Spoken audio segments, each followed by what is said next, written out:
This was a routine workers' comp case, or at least I thought it was routine.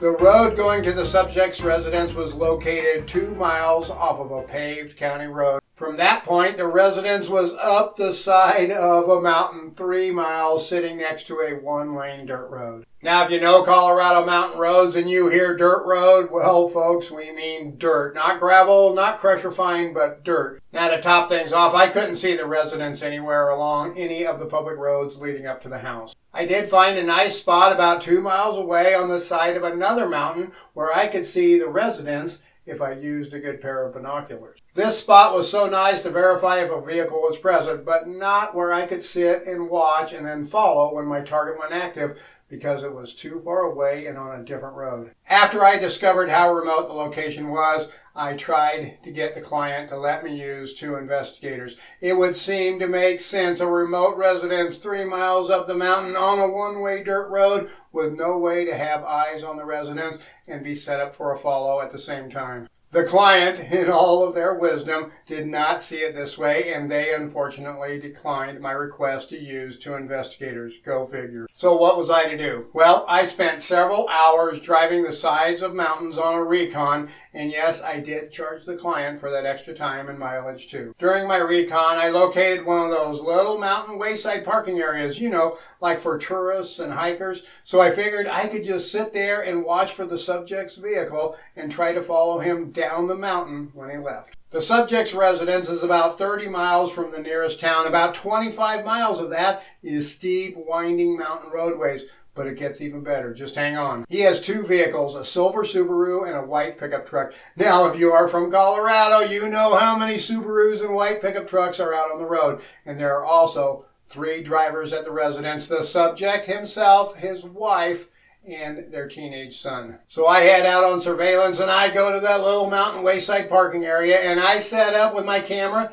on a tripod pointing up the mountain at a hairpin curve in the roadway about a mile away, where vehicles had to slow down as they came down. I was hoping from this vantage point I could tell if vehicles coming down were possibly one of my subject's vehicles, and I would have about 2 to 3 minutes before they got to my position. Now, wouldn't you know it, as I was sitting there, sure enough, other people started to stop by and enjoy the scenic view. It really was beautiful up there, but the problem I quickly ran into was the fact that I was sitting at a scenic mountain overlook with a camera sitting on a tripod pointing up a mountain. Yep, you guessed it. Almost everyone that stopped was wondering what I was looking at. I quickly made up a story about the wildlife out in the woods, and I was just waiting and hoping to see some and grab a little video. I also had my binoculars around my neck so I could act as if I was searching for wildlife.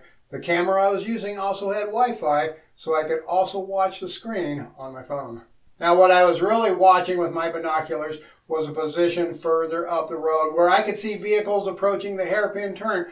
But man, whenever I grabbed the video camera, everyone around started staring up the mountain too. So whenever I saw a silver Subaru or a white pickup, I had to grab all of my gear, load it up in my surveillance vehicle, and sit and wait. When the car would go past me, I would put it in gear and head down behind them. The problem was, when they went past me, it was on the opposite side of the road, going down, with about a 2-mile straight road ahead. Yep, they were going 50 to 60 miles per hour when they passed me, so the chase was really on. Once I started following the car, I usually had a few cars between us, so I had to follow them almost all of the way down the mountain to get a glimpse of the license plate to see if it was even one of my subject's vehicles. Then, if it was a target vehicle, I had to go further to see if it was my subject in the car. This went on for what seemed like forever. The first day, nada, nothing, zip. I saw his son in the pickup once, but never saw him come back. But I must have followed 20 cars that day. Day 2 was about as bad. I saw the son leave in the morning and come back a few hours later. Then the 11th hour hit. Okay, it was the 7th hour, but you know what I mean. The last hour of a surveillance day. Naturally, here comes a Subaru. This could be it. I grab my gear, throw it in the car, and get ready. The car goes flying past me with a male driver and a female passenger, and I was able to get in right behind them, and it was not my subject's vehicle. I find a place about 2 miles down to safely turn around, get heading back, and I get about a half mile from that scenic stop, and there goes a silver Subaru with a male driver that matches the photo I have of my subject, and the plates are his. Oh my goodness, now I have a line of cars behind me and he has a line of cars behind him, and I must get turned around and follow him. I did eventually get turned around, and lucky for me, there was a lot of truck traffic on that road that day. So he got behind a slow truck and I was able to catch up, but there were a dozen or more cars between us. He gets on the highway and I get another break, as he does not seem to be in too big of a hurry, and most of the cars between us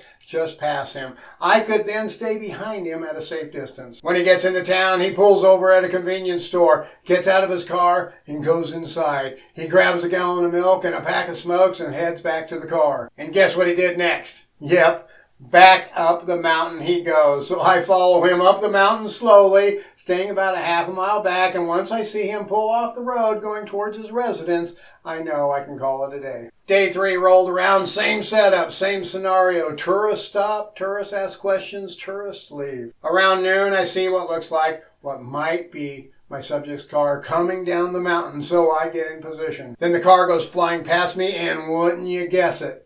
It is my target and his wife and their son. The chase is on down the mountain again. This time, his wife is driving, and she is a speed demon, folks. Most of the way down, the speed limit is 30 to 35, except for those straight stretches and the hairpins. She, however, is driving 50 most of the time, except through the hairpins and sharp curves, which are what allowed me to kind of stay close to them. There were times I really felt like I was in one of those mountain races, heart pounding and tires squealing around the curves. When we get into town, they pull off at the same convenience store. The subject gets out of the passenger side, walks around, and starts fueling the vehicle, while his wife and son go inside. Then they all get back in the car and head into town. Their next stop is a McDonald's for lunch, so I go in with him. I grab my covert camera and I get tons of video as he stands in the order line, sits and eats, walks to the bathroom, and eventually leaves. Now hang in there with me. It gets even better.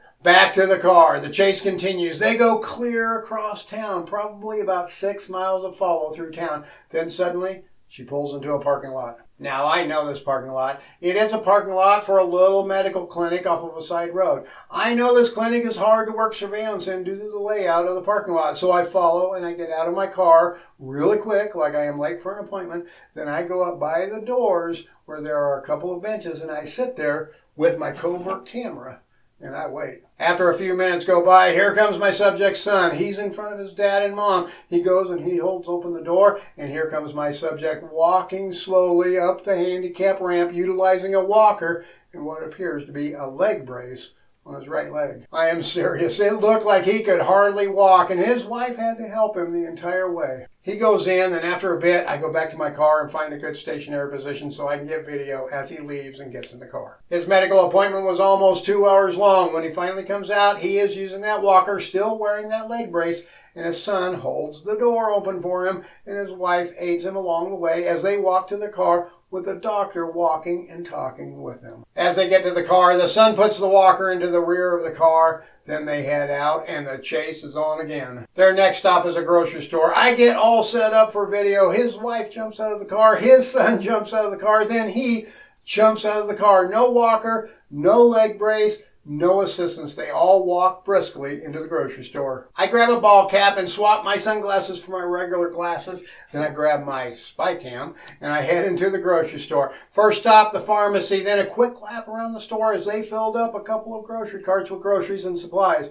Then the wife and son check out. He goes back to the pharmacy, then they meet back at the car, and then off they go. The chase is back on as they head up the mountain. Some quick lessons learned here, folks. First, never say never. I know there are tough situations, but if you study it long enough, you will probably come up with a good plan. As well, always do recon on your surveillance cases and make sure you have good guises to change into should you need to go on foot surveillance. A quick question for you. Would you like to go with me on an actual surveillance case? Check out this video I made of a live surveillance case that I did not too long ago.